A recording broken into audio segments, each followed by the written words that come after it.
algoritmanya ini dunia beres. Kenapa Cina itu begitu kuat? Karena dia mengerti algoritma digital domain internasional. Kenapa Amerika ini kuat? Karena dia menguasai coding algoritma digital. Dengan coding algoritma digital dia bisa ngambil uang dari seluruh dunia. Sampean bayar sekarang itu duit semua. Bayar. Makanya dilawan sama Cina pakai codingnya Cina, sehingga Cina berani ngelawan Amazon pakai Alibaba. Itu pertarungan pertamanya mana? Di codingnya, bukan di Amazon sama Alibaba. Kalau Amazon sama Alibaba itu sistemnya, di dalamnya ada namanya algoritma dan coding. Kalau coding dan algoritmanya tidak dikuasai, nggak bisa ngelawan. Bagaimana bisa ngelawan Facebook pakai QQ-ren? Bagaimana bisa ngelawan WhatsApp pakai WeChat? Karena menguasai codingnya. Jangan dikira. Makanya logam dunia pun pakai coding. Sampai kalau pernah belajar kimia itu kan codingnya ada. Oksigen pakai coding. Maka orang kalau ngerti coding oksigen, dia bisa produksi oksigen. Samator kenapa kuat? Dia punya coding H2O nya, dia bisa bikin. Nah sampean nggak bisa bikin, ya keluar kentutnya doang. Loh ini coding, ini ilmu kekinian. Handphone itu bisa menghubungkan sini Amerika pakai coding. Satu coding algoritma, yang kedua coding logam. Ketika emas dipertemukan dengan ini anak codingnya ngapain di sini? Makanya ora perlu kabel. Makanya laki-laki yang menguasai coding tentang perempuan bisa I love you tanpa harus berkata-kata. Loh iya. Makanya orang dulu kalau mencari coding itu puasa. Cinta perempuan kalau ditolak, cari codingnya. 3 hari 3 malam itu. Apakah pakai coding innahu min Sulaiman apa innahu bismillahirrahmanirrahim, atau pakai coding sun amat kaji hajiku jaran goyang kan gitu. Ini kita ini yang sekarang jarang sekali dibahas. Kenapa ya sampean selalu marah-marah itu? Yahudi dia menguasai codingnya, mempertemukan coding api dan coding air menjadi mesin. Kita tahunya cuman pakai motor ngwes gitu, tapi kok bisa besi ketemu dengan platina, besi ketemu dengan pertamak, ketemu dengan pertalite. Nah, saya nggak bakas itunya, ngapain bakas itunya? Itu bukan, saya nggak begitu. Itu nggak, itu loh. Tuh. Jadi jangan dikira. Ini yang kadang hari ini kenapa kemudian kita ini terlambat. Al-Quran kita selalu baca sebagai print out. Maka ketika Al-Quran kita selalu baca sebagai print out-nya, ya isinya hukum-hukum, petunjuk pemakaian. Tapi petunjuk pemakaian TV, kenapa TV bisa menyala? Itu ada codingnya di situ. Bagaimana gambar yang tidak kelihatan bisa diterima oleh TV yang lain? Itu coding. Logamnya masuk coding. Yang kebetulan ahli logam dunia itu adalah Nabi Daud, punya kitab namanya Zabur. Nah kitab Zabur dan Nabi Daud itu masih dipegang oleh orang Yahudi. Makanya Yahudi yang menguasai coding logam dunia, dan hari ini dunia dikendalikan oleh logam. Maka wajar saja kalau Yahudi yang menguasai sistem teknologi dunia. Lu jangan dikira sampean ini coding semua di sini nih. Kok bisa besi so ngirim gambar gitu? Lah itu. Jadi sama jangan dikira Facebook ketika dia menguasai codingnya, dia punya uang 200 triliun setiap bulan dari Asia Tenggara. Ayo. Judi online. Ngeslot itu. Itu yang pertama kali dilakukan bikin coding dan algoritma. Bukan bagaimana cara ngambil uang secara manual, pakai coding. Makanya ketika sampean mau dapat uang dari bank, ya pakai coding, passwordnya harus pas. Pakai coding orang ya duitnya gak keluar, walaupun ATM-nya diproduksi sama oleh bank yang sama. Lah ini. Jadi kita ini sebenarnya ada satu titik ini. Manusia ini, kalau dokter menyelesaikan manusia itu pakai coding semua. Darah itu kodenya apa? Bukan kok kemudian DARAH, enggak.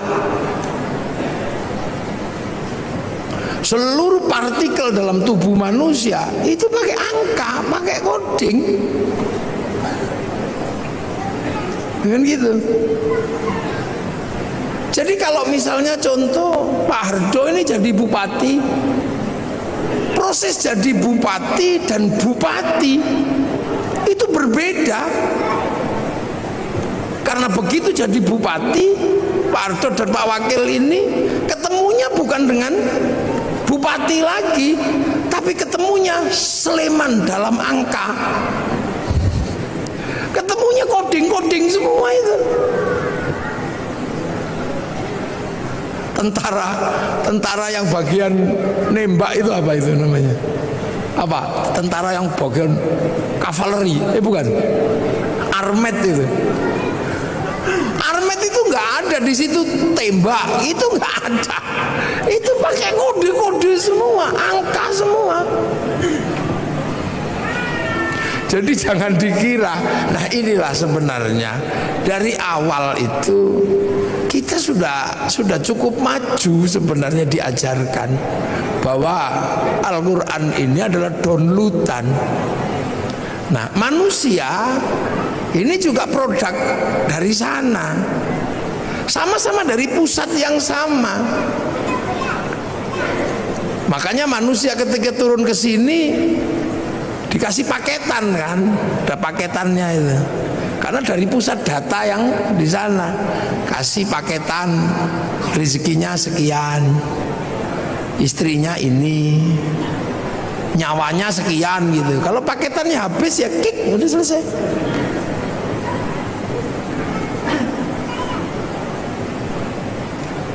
Gitu. Makanya pertama kali Quran itu Iqra. Bismi Rabbika, memperkenalkan sesuatu yang ada di luar manusia sebagai pemilik semesta. Jadi pemilik semesta, Ismu Rabbika, kamu baca atas nama Tuhanmu. Tuhan siapa? Belum. Ismu Rabbika itu siapa? Belum. Masih berbicara tentang Rob, bahwa ada penguasa semesta dan kamu ada di semesta itu. Alladzi kholaq, yang bikin kamu. Karena waktu itu manusia nggak ngerti. Taunya bahwa manusia itu ya hadir dengan sendirinya. Apalagi di Arab kan, yang waktu itu ya taunya yang bikin manusia itu ya lantaran patung, tapi yang bikin ya tetap bapaknya kan gitu. Kalau nggak dibikin ya nggak keluar. Itu dia nggak ngerti bahwa ada semesta Tuhan, itu nggak ngerti. Makanya manusia pertama kali diajarkan, kamu harus tahu bahwa ada realitas universal, realitas mutlak, kalau di luar realitas parsial seperti kamu. Kamu ini realitas parsial seperti realitas sapi, realitas ini. Tapi Tapi di balik itu semua ada yang mutlak. Nah itulah penguasa gaib, pemilik gaib itu. Yang kamu lihat karena kamu gak kelihatan, atau yang kamu nanti akan lihat tapi hari ini belum kelihatan. Akhirat itu gaib karena kamu belum nyampe sana, nanti kamu akan sampai. Sederhana itu aja, ya sudah, kamu bawa, ada yang bikin. Yang kebetulan Rasulullah di Mekah, karena orang Mekah waktu itu sudah nggak ngerti bahwa dunia dan seisinya itu ada pemiliknya.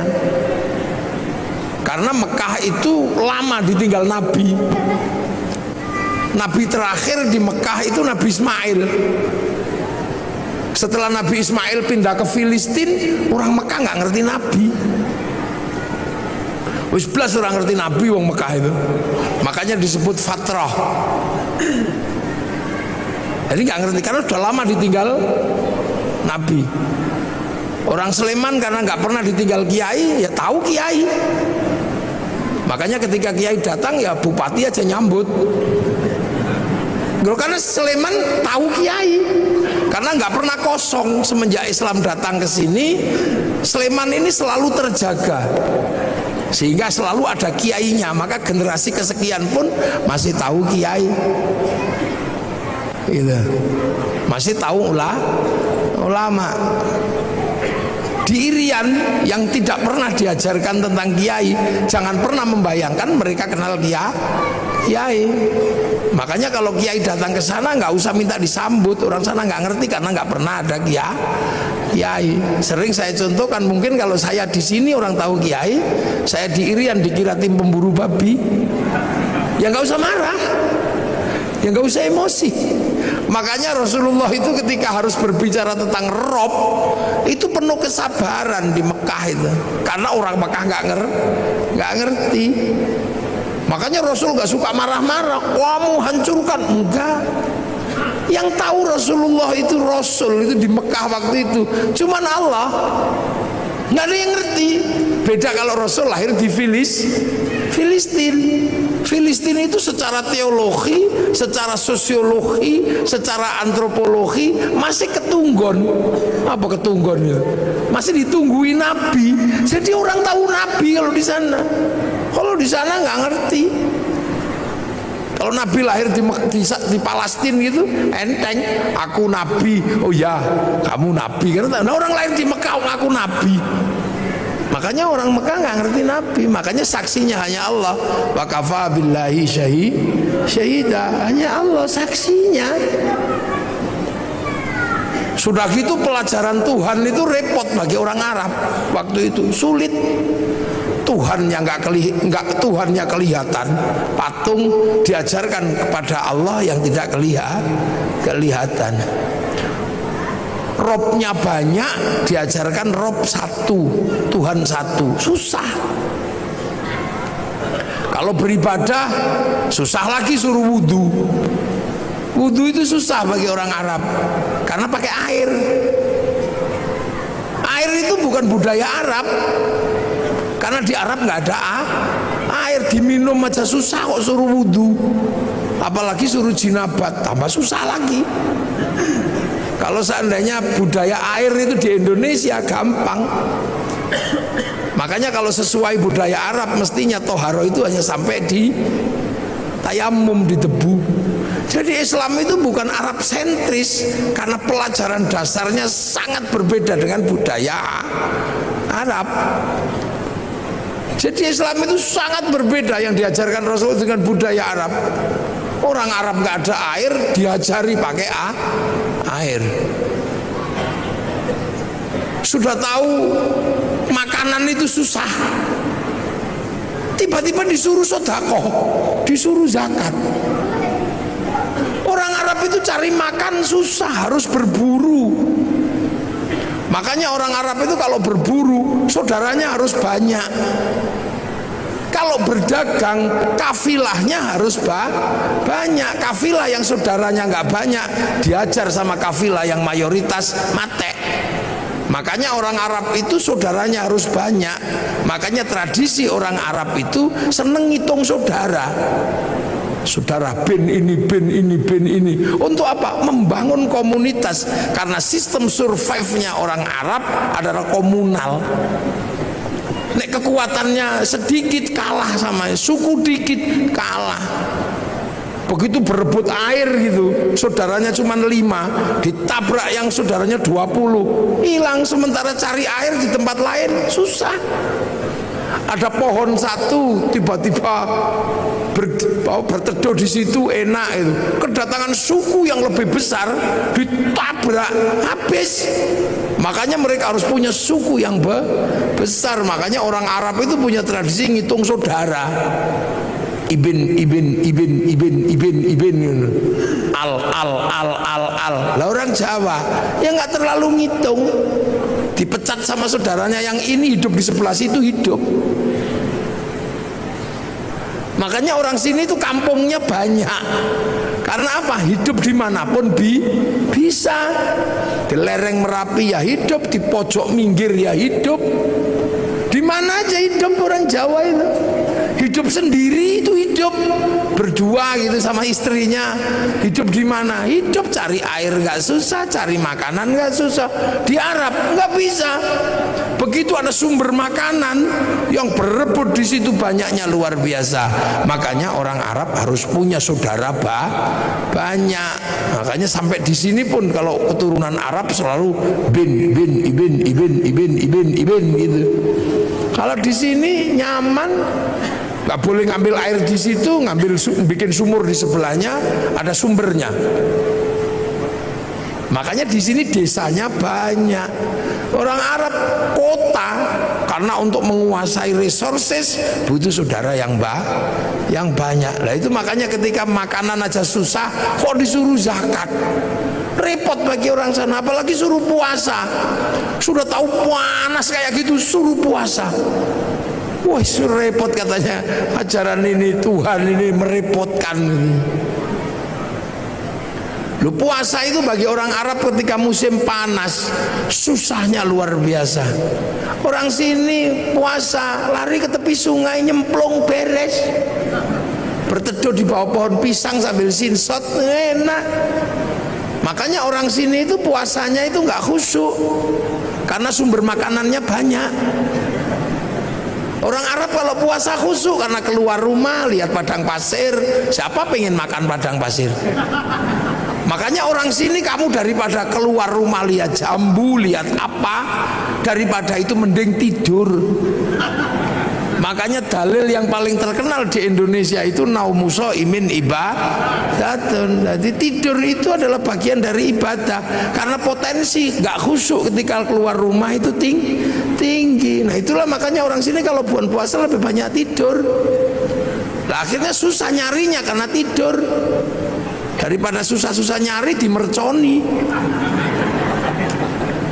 Makanya bagi orang Indonesia mercon itu sesungguhnya adalah bagian dari proses puasa yang punya sistem kultural yang seperti Indonesia. Maka Pak Kapolres, mercon jangan terlalu dilarang.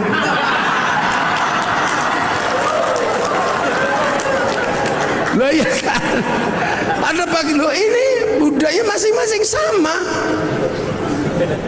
Orang Arab itu kalau zuhur asar satu-satunya tempat yang besar itu masjid dan senang berkerumun.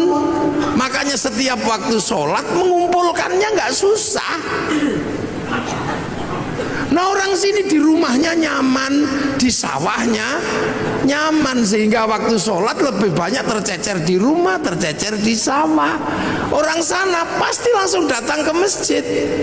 Karena apa? Pusat komunal itu masjid.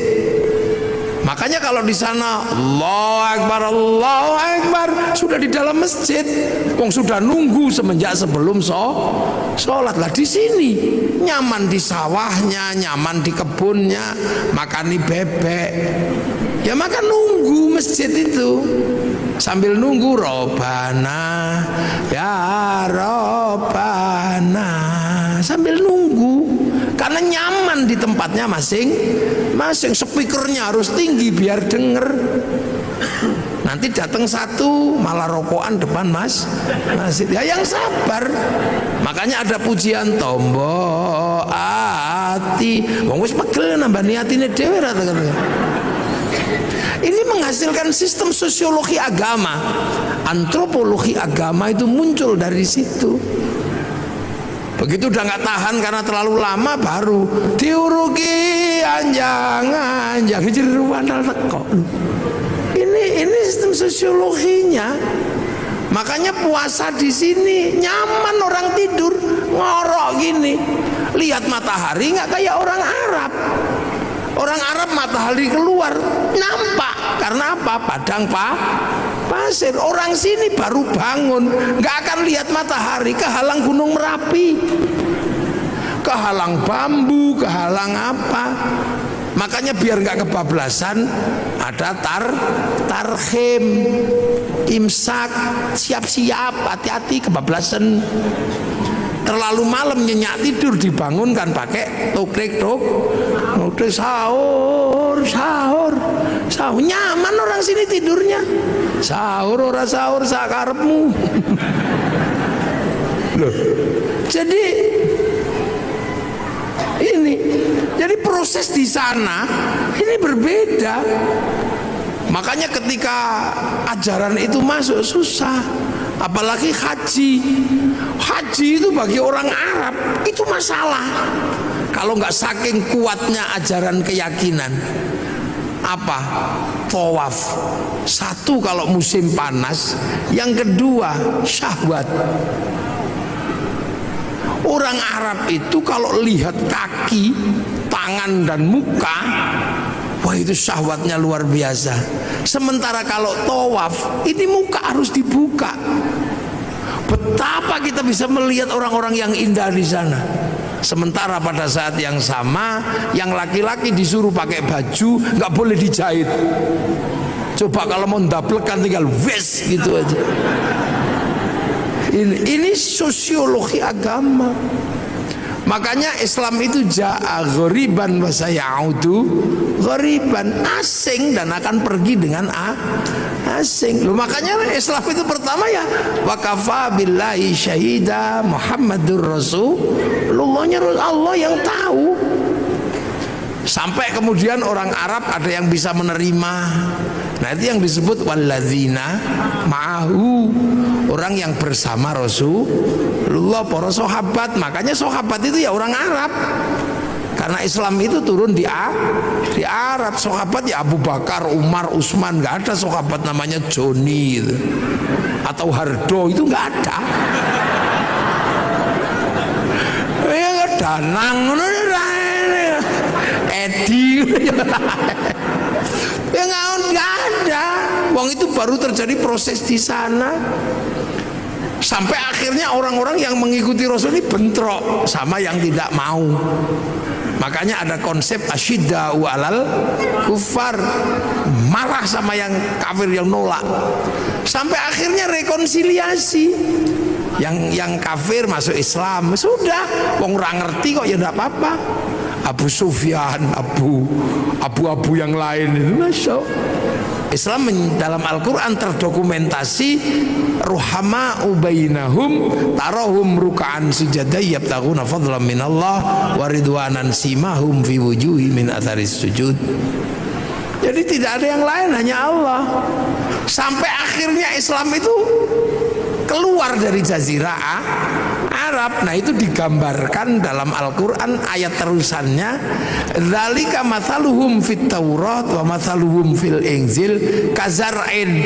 Islam itu digambarkan di Taurat dan di Injil seperti tanaman. Lah makanya kemudian ada yang nanam. Yang rukun Islam tadi itu, rukun Islam harus ditanam.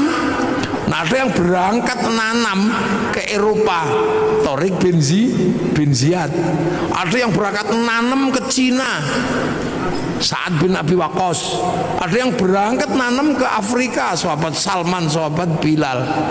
Nah ketemulah dengan dunia yang berbeda, manusia yang berbeda, budaya yang berbeda. Terus ada yang ditanam ke Indonesia. Lah makanya ketika ditanam ke sini wong konsepnya kazar'in seperti tanaman, maka orang Jawa ketika menerima Islam konsep yang dipakai adalah apa? Lir ilir tandure wusu milir. Jadi zar'in itu tanduran. Maka orang Jawa menyebut tandur. Jadi aja dikira itu tembang ngarang itu enggak. Kazar'in seperti tanaman, mulane wong Jawa menyebutnya tandur. Lir ilir tandure wusu milir. Aja krucak-krucik to, Kang. Ya. Jadi tandur. Nah, itu ditandur di semua tempat. Yang tadinya wudhu di sini nggak ada masalah. Karena apa? Di sini banyak air. Itu sholat nggak ada masalah di sini, karena orang sini wis dari pelajaran dasar Tuhan itu juga nggak kelihatan. Tan keno kinoyongo apa laisa kamitslihi syai'un. Suruh puasa ya seneng orang sini, apalagi orang sini hobine poso. Karena dulu orang sini mengenal istilah upawasa. Upawasa itu nggak makan, nggak minum, nggak menyentuh perempuan. Persiapan muksa. Makanya bahasa Islam syahrul Ramadan kok nggak makan, nggak minum, nggak menyentuh perempuan seperti upawasa. Maka syahrul siam disebut bulan puasa. Karena ditanam di sini. Sholat ya ditanam di sini, sembahyang. Allah tanam sini pengiran. Saya ini mestinya syaikhun ustadzun, tanam sini dadi kiai. Ya kudu trimo jejeran karo Kebo Kiai Slamet, tombak Kiai Pleret, musola langgar, Allah pangeran, malah ono sing ngarani sing ngecat Lombok. Ya itu biasa. Sampai hari ini sing teko dhisik Honda, ya walaupun R-King ya tetap disebut Honda. Karena yang datang pertama Aqua, maka Ades pun ya rela disebut Aqua. Nasional disebut Sanyo. Seluruh pembalut ya Softtek. Ya ini karena ini namanya sosiokultur. Jadi jangan dikira agama itu tidak, karena dipakai manusia. Manusia punya budaya, punya pengetahuan. Ya kan, begitu ditanam di sini orang nggak boleh lagi ribut masalah jenggot. Karena apa? Manusia sini rasnya Mongoloid. Ras Mongoloid tidak punya jenggot. Kalau ras Semit, bangsa Arya punya jenggot. Makanya sahabat dan orang Arab sampai sekarang masih punya jenggot seperti Nabi, karena bangsanya sama. Maka jangan ribut di negeri dengan ras tidak berjenggot. Sampai sekarang di Arab bisa nyuntuh Rasul makan pakai 3 jari, bisa wong kurma. Lah tekan kene soto ya ndak bisa. Sampai sekarang di sana jubahan masih bisa, karena kultur dan geografinya masih sama. Orang sini pakai jubah ya nggak bisa nanam padi. Makanya jubah baju syar'i dipotong. Potongan baju syar'i namanya syar'un. Orang sini nggak punya huruf ain, punyanya monggo potongo, maka syar'un jadi sarung, saruan jadi sarungan. Maka orang sini nggak perlu ribut masalah katok cingkrang, karena fleksibel. Sampai nek pengen cingkrang lintingan sing rada dhuwur, nek pengen medun plotrono beres. Makanya sarung itu adalah titik kompromi antar isbal. Lho mangga enak di sarungan karo kathok. Nek kathok ra iso medun, ra iso munggah. Nek sarung iki plotrono iso cincik sampai pas dengkul ya iso. Lho, ini titik-titik kompromi. Lho jangan dikira. Makanya ketika Quran dibaca di sana ya masih bisa. Zaman sahabat ya masih bisa baca Quran, wong muridnya Nabi. Tabiin Ketika yang jauh dari Arab nggak bisa baca Quran, yang lungkek-lungkek kayak cacing itu nggak bisa. Makanya terus tahun 65 Hijriah Quran itu dikasih titik-titik. Itu anyar itu. Nun ada satu titik di atas, ba ada di bawah, tak dua. Itu zaman Abul Aswad Ad-Duali tahun 65 Hijriah. Disebar lagi bangsanya beda, titik-titik gak cukup, dikarokati fathah kasroh dhamma. Itu yang kasih namanya Syekh Khalil bin Ahmad Al-Farahidi tahun 150 Hijriah. 100 berapa? 140-an lah setelah Nabi meninggal. Dibaca orang yang berbeda suku lagi, nggak bisa, lidahnya beda. Orang Jawa alhamdulillah ya alkamdu, nggak punya hak, punyanya Hono Coroko.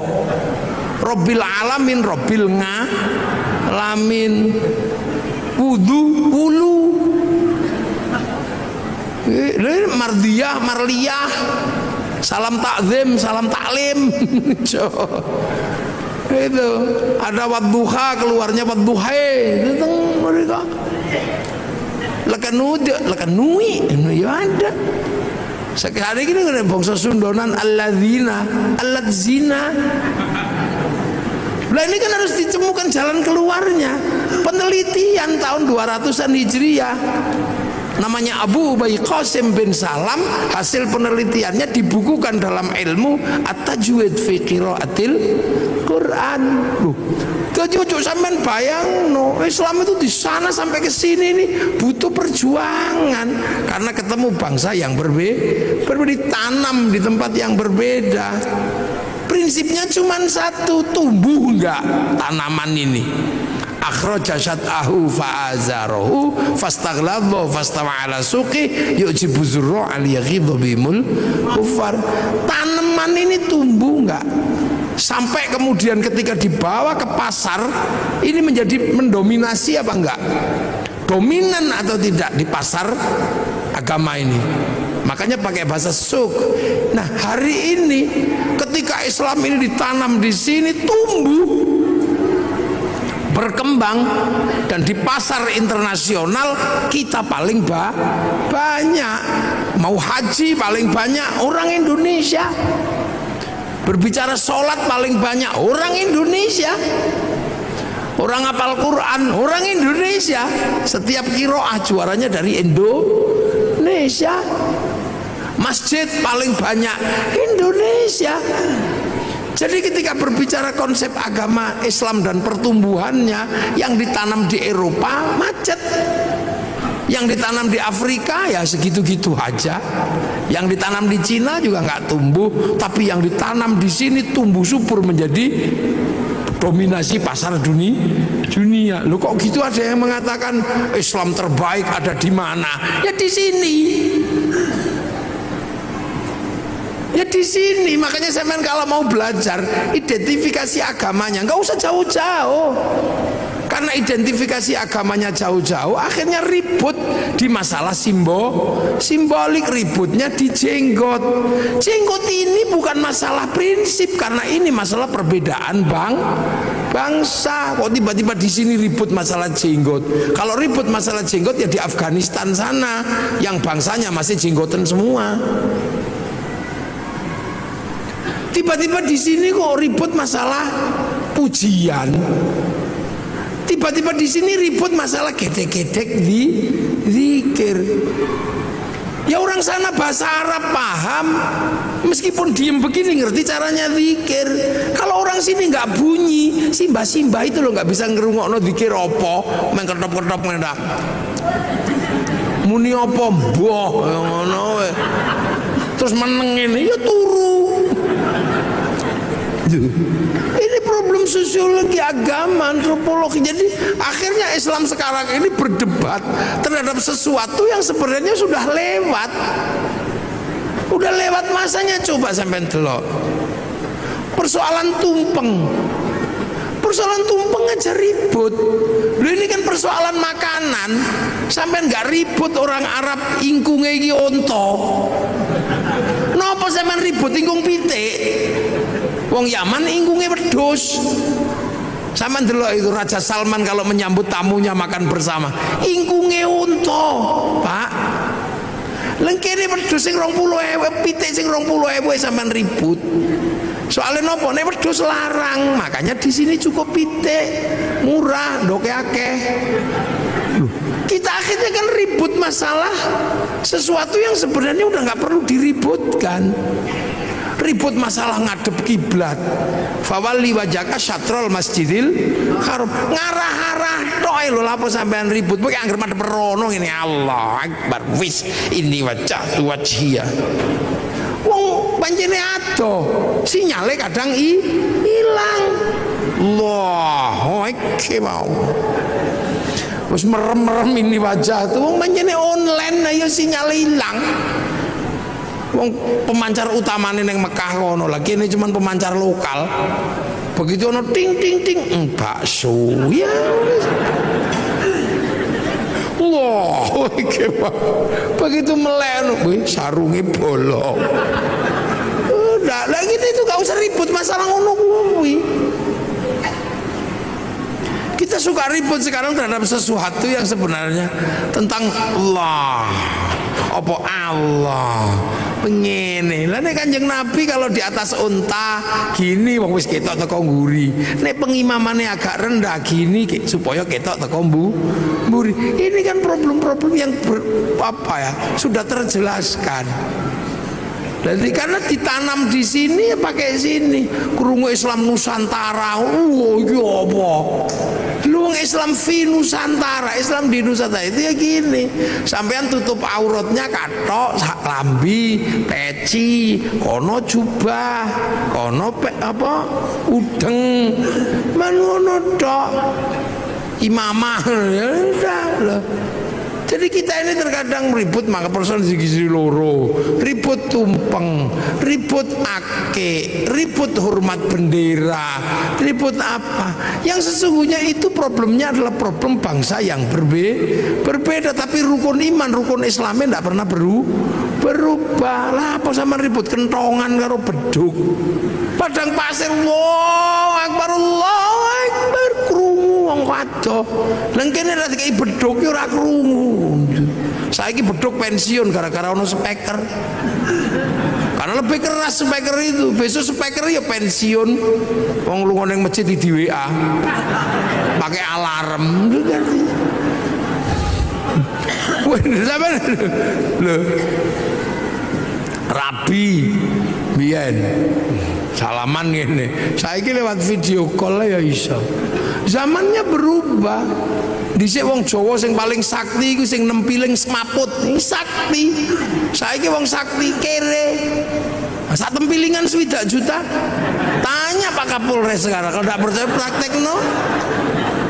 Maka ilmu itu juga otomatis hilang. Dhisik orang sakti itu ketika ngelirik wong wedok I love you poso pitung dino pitung bengi. Saiki lho urung poso kelewatan Avanza wis I love you. Cinta tumbuh bersama Avanza.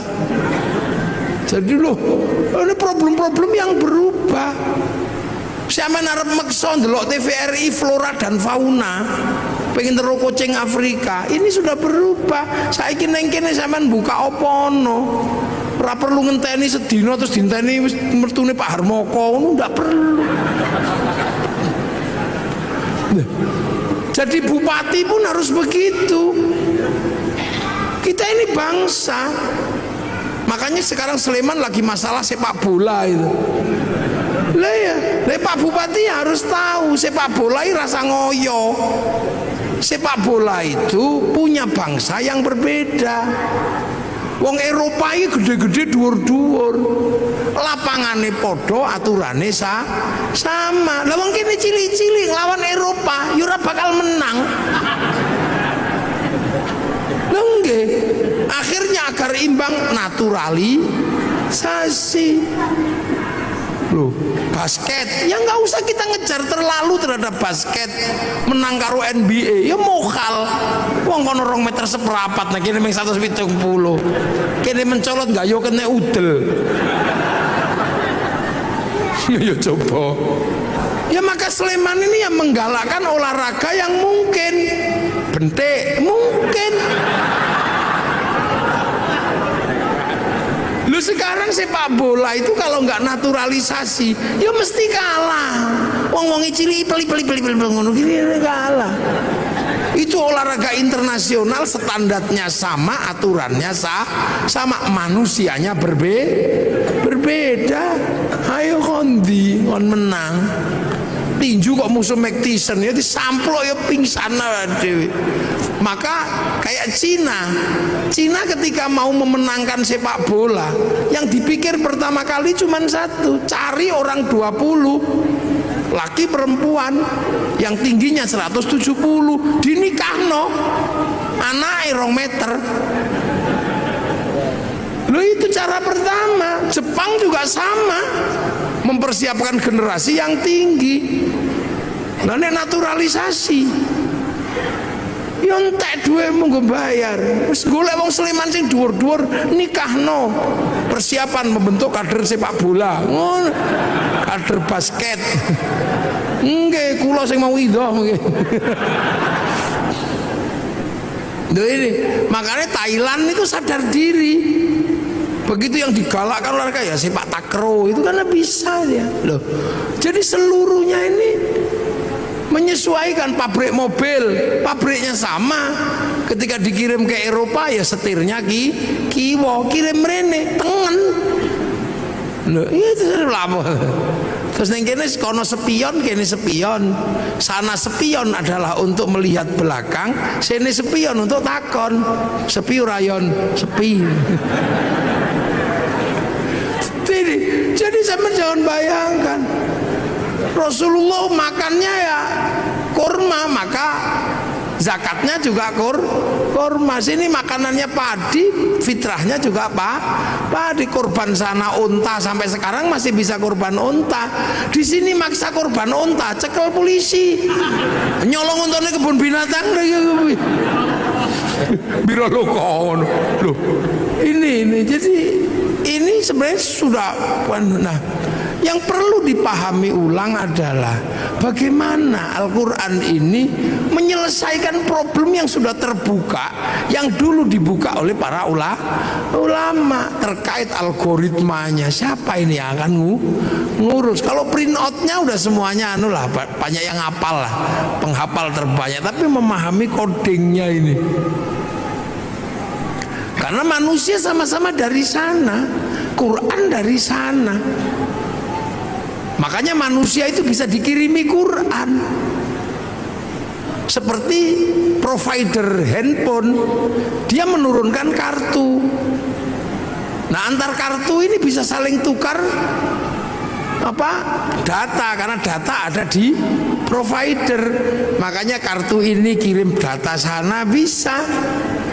Tergantung kita mau paketan apa. Yang penting punya wifi. Yang tidak punya wifi ya cari wifi gratisan.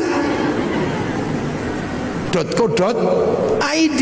Sama manusia ini juga bisa kirim Al-Quran, kirim Fatihah, kirim apa. Yang penting ketika kirim punya wifi. Kalau nggak punya wifi cari wifi gratisan. Wifi-nya siapa? Wifi-nya Nabi, wifi-nya wali. Namanya tawassul. Nah, kenapa Nabi Wali paketannya gede? Karena download. Nabi Wali itu download. Qalu rabbuna wa tsumastaqamu tatanazzalu alaihimul malaika alla takhafu wala tahzanu. 3 tahun ya Allah ya Allah ya Allah ya Allah.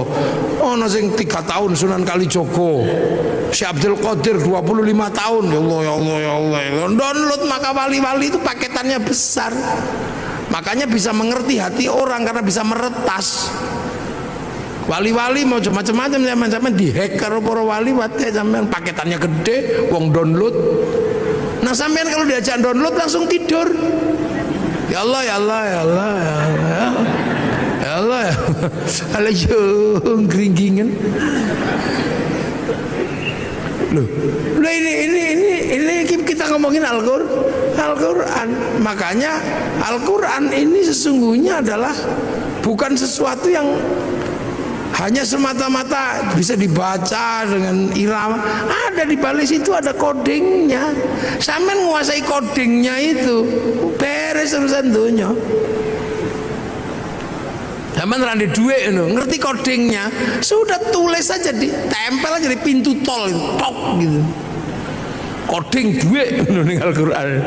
Orang kaya lewat situ mesti inget sampean jenenge. Oh, tak tulis coding prek, muafik ngono yo elek kok iki. Mlane wong biyen ana angel coding wis rampung. Ngono terus jarane klenik ngono yang itu yang salah. Padahal zalikal kitabul la raiba fi, pertama niku hudal lil muttaqin alladzina yu'minuna bil ghaib. Nah saiki anggere krungu ghaib ngono gudiken. Lu padahal Quran itu ya butuh pertama kali ya kok gaib. Makanya ada orang belajar ilmu hizib, ilmu mahabbah, ilmu apa itu karena apa? Bahwa jangan sampai gaib itu menjadi pemikiran tok, tapi dia harus menjadi experience of religion, pemahaman, pengalaman keagamaan. Makanya ono sing sampai jerokno zikir gitu, ya Allah ya Allah ya Allah ya Allah ya Allah ya Allah gitu. Nah untuk itu semua ya men harus ngerti donya niki ana sing duwe sapa? Rob, pangeran. Nah ismu rabbika iku sapa ae, sapa apa jenenge pangeranmu. Makanya Quran pertama kali Fatihah. Fatihah itu bunyi pertama apa? Bismillahirrahmanirrahim. Sebut asmane Gusti Allah. Nah ismu rabb iku sapa ae? Ya 99 iku walillahil asmaul husna fad'uhu biha. Makanya ada orang yang seumur hidupnya cuma nyebut-nyebut tok. Ya Allah ya Allah ya Allah ya Allah ya Allah ya Allah ya Allah. Loh, perintah pertama sebut asma Allah. Sebut. Ndas ora iso muni diajari apa? Gede-gede ya Allah ya Allah ya Allah ya Allah. Tangan nggak bisa bunyi cekeli tas bokong nggak bisa bunyi suruh duduk, kaki nggak bisa bunyi suruh sila, supaya semua bisa menyebut asma Allah. Dok subhanallah, picak telek masya Allah, ngelunggui udut iya Allah. Ini kan pelajaran dasar, sebut asma Allah. Makanya kalau ada orang gedek-gedek, oh coba lono, karena itu mengajari kepalanya agar bisa mengenal Allah. Nah orang nyekel tasbih, oh coba lono, karena mengajari tangan menyebut asma Allah. Nah orang wong silo, coba nesoni, itu kaki sedang diajari menyebut asma Allah. Nah nanti kalau semua asma ini sudah kamu sebut, hatimu akan apa? Tumbuh, nyumber itu apa? Nyumber itu akan keluar apa? Ar-Rahman. Kamu akan tahu semesta Tuhan bahwa Allah itu penuh belas kasihan. Ar-Rahman kang welas asing dalam dunia lan akhirat. Jadi sesuatu di dunia dan di akhirat itu dapat rahmatnya Allah. Makanya sampean nggak usah marah sama orang. Cina, wih lo Cina itu neng donya, berarti oleh welas asih Gusti Allah. Makanya orang Islam itu bisa berhubungan sama Cina dengan inten. Kapan? Ya ketika sholat. Orang sholat pasti berhubungan sama Cina secara inten. Kenapa? Karena sholat itu nutup aurat. Tutup aurat itu kain. Kain itu urusannya pabrik kain. Nah pabrik kain itu sing duwe Cina. Mula aja ngamukan karo Cina ne lunga udah. Loh, ini dunia ini nggak ada yang berdiri sendiri. Ngaji malam hari ini Jepangnya rata kok, mikir teko. Sampean wudu itu urusannya sama air, tapi air diurus sama pipa sanyo diurus Mas Pion. Sampean ra entuk ngamuk pabrik. Lunga haji pesawat dae wong Yahudi mati sampean nglangi. Loh, makanya Ar-Rahman ini meletakkan manusia hidup penuh kasih sayang. Karena apa? Saling melengkapi. Itu kurikulum dasar menjadi manusia yang integrated. Makanya kiai-kiai nek pokon maca Fatihah bismillah ilang emo. Karena nek sampai kehilangan bismillah dia akan kehilangan kurikulum dasar menyebut asma Allah. Mulane wong nek maca Fatihah kok bismillah ilang, dia nggak punya kurikulum dasar menyebut Allah. Begitu ra duwe kurikulum dasar menyebut Allah, ya kaku. Makanya wong nek maca Fatihah bismillah ilang, keras. Dikit-dikit marah. Nah ini di sini ini sebenarnya adalah pembelajaran dasar. Nah hal-hal seperti ini kadang tidak disampaikan karena apa? Ini butuh konsekuensi logis. Konsekuensinya apa? Harus ada laboratorium Al-Quran misalnya. Depak Sleman harus membuat laboratorium untuk belajar coding Al-Quran. Itu Depak harus tanggung jawab. Kalau Depak tanggung jawab, ya bupati harus biayai. Kementerian Agama membiayai ini untuk apa? Mengkaji kitab-kitab klasik untuk membuka kembali algoritma dan coding Al-Quran. Kajian Al-Aufaq, Mamba Usulul Hikmah, Syamsul Ma'arif.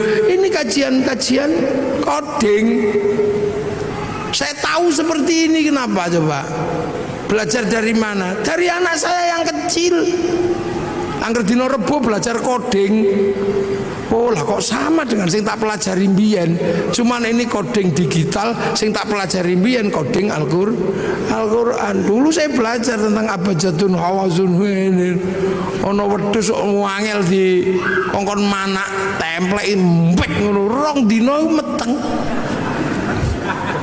Lha iku nek wong tau mono ngerti. Wong ra manak-manak ngono dikai coding wetenge templeki pluk ngono. Oleh 2 wulan ngono wis mandeg.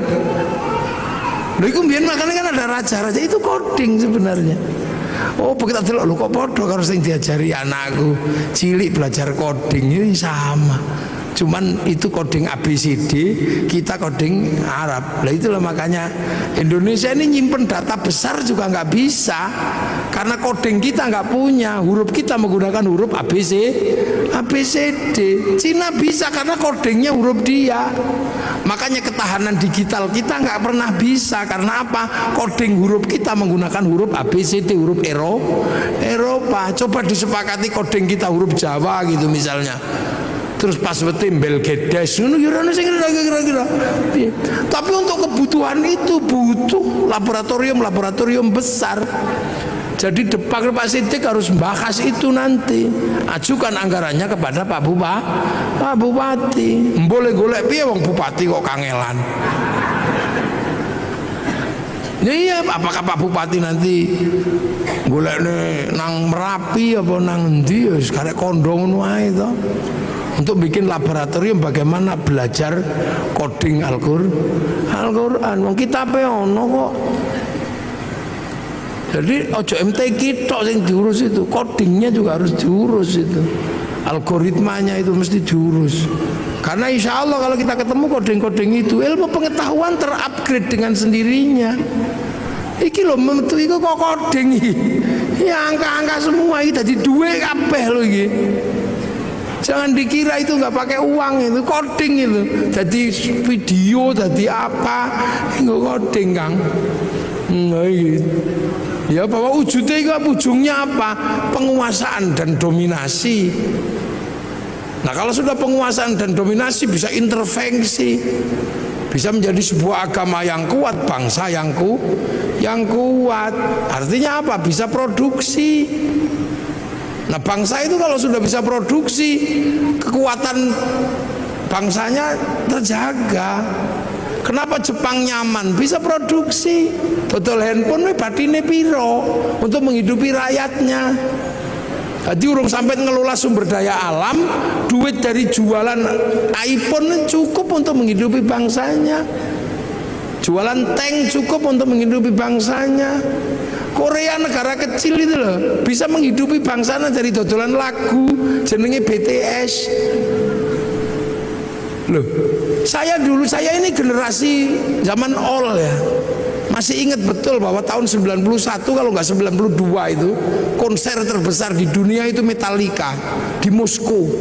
Terjual tiketnya 6 juta tiket. Itu sampai sekarang belum pernah terbayangkan akan terkalahkan. Begitu Covid diajar karo BTS, kalah. Sekali konser itu berapa? 100 juta orang yang nonton. Itu daring. Seminggu 4 kali, sebulan 16 kali. Tak hitung dalam waktu 1 tahun pemasukan dari BTS untuk Korea 2.500 triliun. Total ceng ngono tok. Amerika dapat pemasukan dari Facebook dan dari WhatsApp itu. Bayar, ngono bayar. Paling tidak per bulan 200 triliun. Nah sampeyan dodol apa geblek? Loh, ini penguasaan dunia, jadi aja mbok kira dunia ini. Sampeyan selalu membayangkan APBD, APBN, tapi sektor informal yang dunia sudah bergerak nggak tergarap. Sampeyan malah mikir gawe biro umroh. Jadi sektornya tetap sektor manual, yang hitungannya hitungan analog, bukan hitungan digital. Pernah enggak terus tiba-tiba kaum muslimin ini berpikir sholat Jumat digital online malah tadi masalah. Imam yang Surabaya, makmum yang Semarang. Maka Pak Ardo jadi bupati juga mesti mikirin yang itu, Mangke Wardo. Nggih, aja kok mikirin pajak pasir ora oke. Anak Sleman yang pinter-pinter kumpulin semua. Wong Sleman ini gudangnya wong pinter. Kampus UGM, UPN, UIKIP jadiin satu IAIN, wis ngono mbakaso. Mungkin nggak bertarung di dunia digital, pakai coding apa iso. Loh, ini penguasaan itu. Sampai nojo bayangno. Makanya negara-negara yang bangkrut itu negara apa?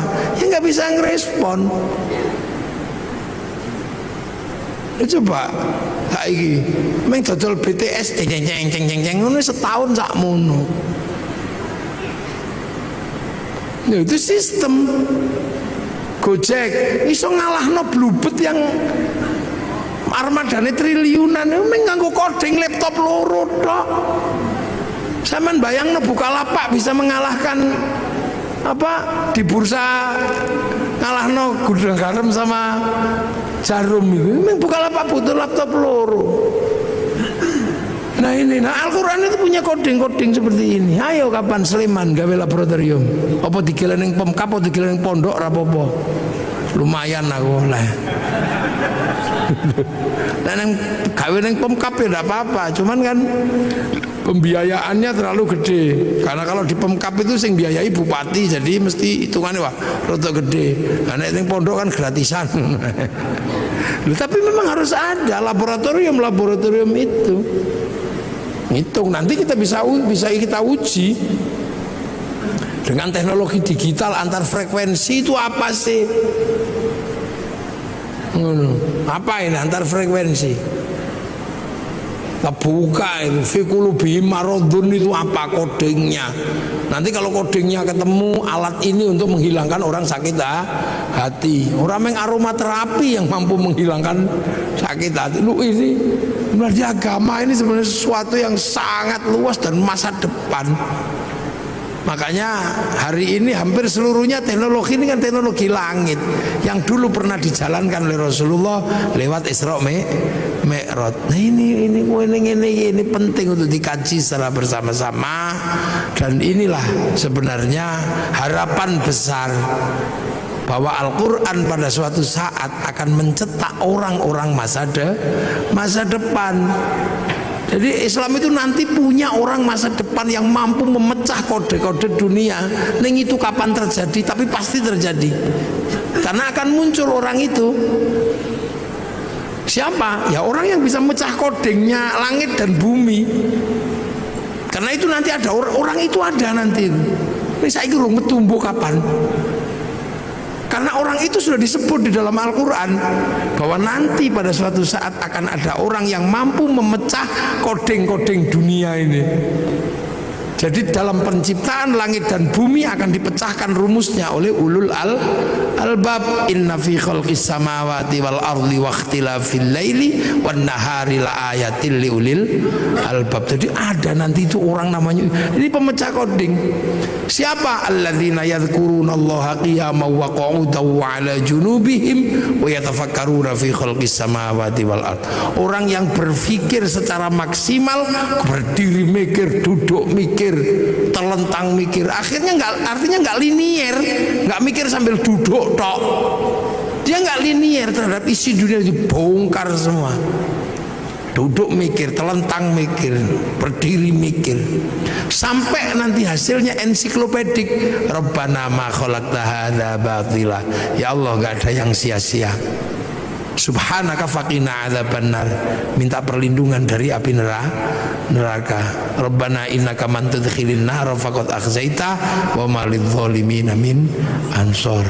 Rabbana innana sami'na munadiyan yunadi lil iman an aminu bi rabbikum fa amanna. Rabbana faghfir lana dzunubana wa kaffir 'anna sayyi'atina wa tawaffana ma'al abrar. Rabbana wa atina ma wa'adtana 'ala rusulika wa la tukhzina yaumal qiyamah innaka la tukhliful mi'ad. Ini orang-orang masa depan. Jadi Islam ini agama masa depan. Hari ini yang sudah memecah koding-koding besar itu Taurat dipecah kodingnya, Injil dipecah kodingnya, sehingga pergerakan Injil, pergerakan Taurat yang ke arah barat mampu membangun peradaban Eropa yang sedemikian gede. Nah, Al-Quran ini bergeser ke timur, ke sini. Sanggup nggak kita memecah koding-koding besar itu sehingga menjadi bagian dari problem solving untuk bertarung di dunia masa depan. Semoga kita semua masih menangi zaman itu. Syukur-syukur di kehidupan ini generasi itu akan muncul dan kita menjadi bagian dari perubahan besar nuzulul Quran. Al-Fatihah. Rabbil alamin arrahman arrahim maliki yaumiddin iyyaka na'budu wa iyyaka nasta'in ihdinas siratal mustaqim siratal ladzina an'amta 'alaihim ghairil maghdubi 'alaihim waladdallin amin. Bismillahirrahmanirrahim. Alhamdulillahi rabbil alamin hamdan na'imin hamdan syakirin hamdan yuwafi ni'amaka fi mazida ya rabbana lakal hamdu kama yanbaghi li jalali wajhikal karim wa 'azimi sultanik. Allahumma iftah 'alaina futuhal 'arifin. Allahumma iftah 'alaina futuhal 'arifin. Allahumma iftah 'alaina futuhal 'arifin bi hikmatika wansur alaina rahmatak wa dzakirna wa nasina dzurriyyatika ya Allah ij'al auladana dzurriyyatan minal khair al ibadal Qur'an wa sunnah qiyamah wa rasul maqasidana maqasid akhirah wa rasul rizqan halan wa nasna baina ummatina bi syekh masyayikh jamil masyayikh al muassis Sulaiman ya Allah maghfir lahu marhamhum wa fa'anhum Allahumma la tahrimna ajrahum wa la tabdil ba'dhum fi al Allahumma ij'al qabrana tabaradil jinan Allahumma ij'al madran jamil qubur min rahmat Rasulullah bi aqlana najil rabbika radiyatan mardiyah wa adkhilna fi ibadil jannati rabbana atina bid dunya hasanah fil akhirati hasanah wa qina adzabannar. Sallallahu ala sayyidina Muhammadin walhamdulillahi rabbil alamin. Fatihah. Ghairil maghdubi 'alaihim waladdallin. Amin. Assalamualaikum warahmatullahi wabarakatuh.